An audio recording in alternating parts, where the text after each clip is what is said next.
सत्संग जी प्रेम से कहना,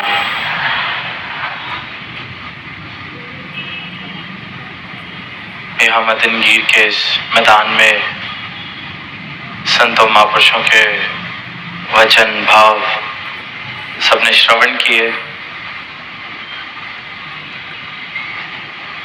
यही आवाज जो अक्सर कहा जाता है कि कोई नई आवाज नहीं दी जा रही, कोई पहली बार ये संदेश नहीं दिया जा रहा।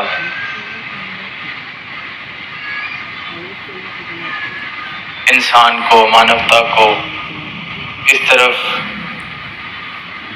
ध्यान देने के लिए कहा जा रहा है कि ये जो जीवन मिला है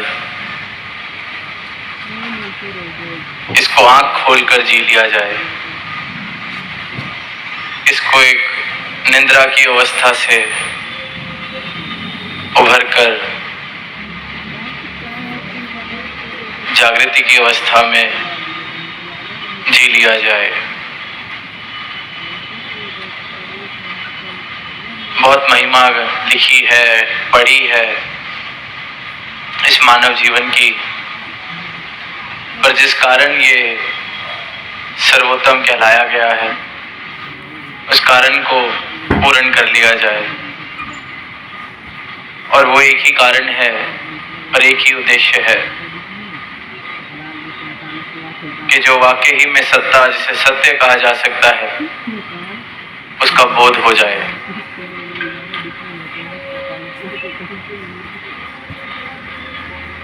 जिसे बार बार कहा जा रहा है कि अंग संग बसता है, जिसके लिए लिखा गया है कि शारक से भी ज्यादा नजदीक है,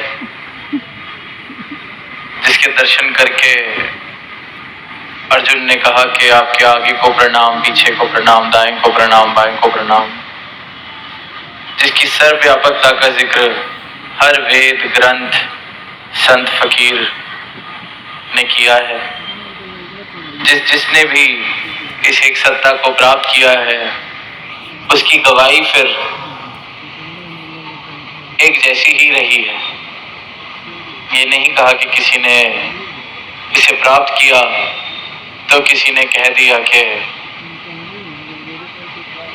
ये तो कहीं किसी कोने में, किसी चार दीवारी में बसने वाला है। किसी और ने प्राप्त करके कोई और गवाही दी। समय कोई भी रहा हो, युग कोई भी रहा हो, स्थान कोई भी रहा हो,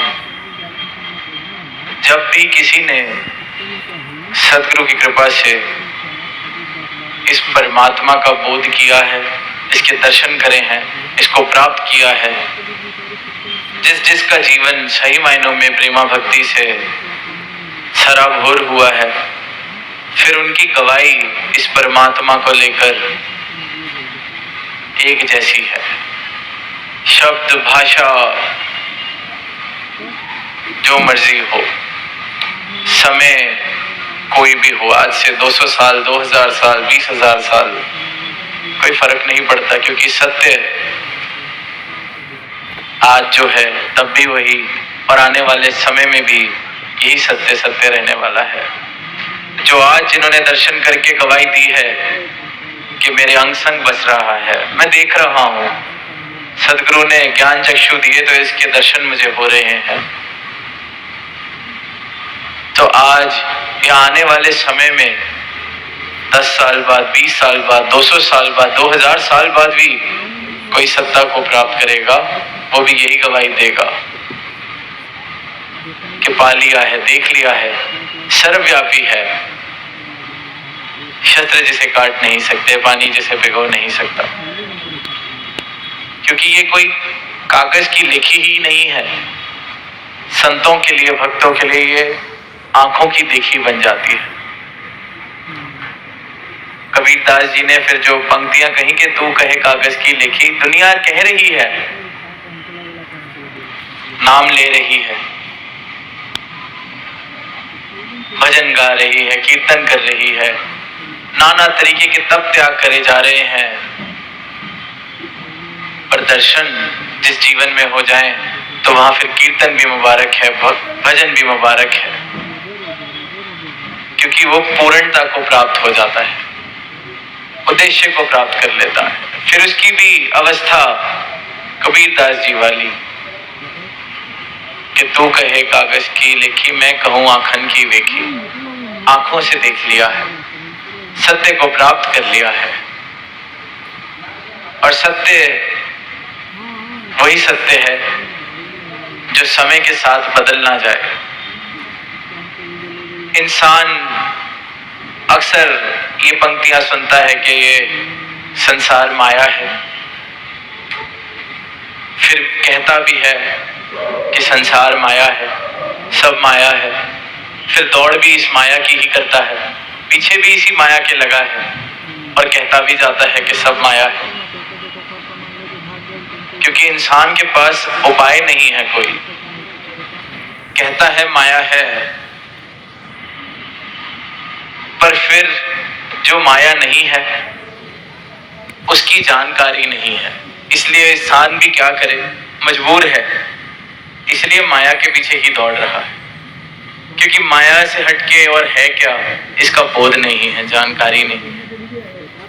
और वहीं फिर भक्त, संत, ब्रह्मज्ञानी, महापुरुष ये आवाज देते हैं कि आप ठीक कह रहे हैं कि सब माया है, पर फिर माया से परे जिसने इस माया को बनाया है, जो मायापति है, उसका बोध अगर हो जाए तो जीवन में ये जानते हुए भी कि कुछ साथ नहीं रहना, कुछ हाथ नहीं रहना, फिर ये आसक्ति भरी दौड़ खत्म हो जाती है। क्योंकि ये सर्वव्यापी या विनाशी सत्ता मिल जाती है, इसका बोध हो जाता है।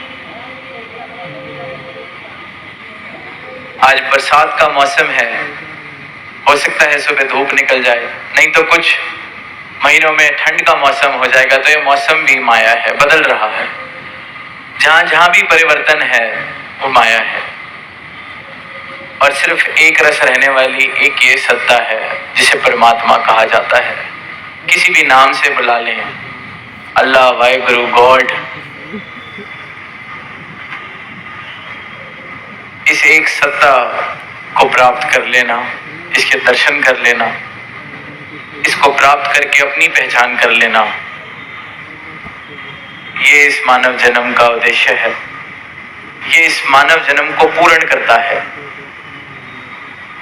ये बोध इस जन्म को पूर्ण करता है। तो ये जन्म मिला है तो ये अपने आप को पूर्ण कर सके, तो समय की अरदास का ध्यान जा रहा है। यही अरदास कि हर एक मानव जिसको ये अवसर मिला है, इस अवसर को हार ना जाए, अपने जीवन को इस पूर्ण से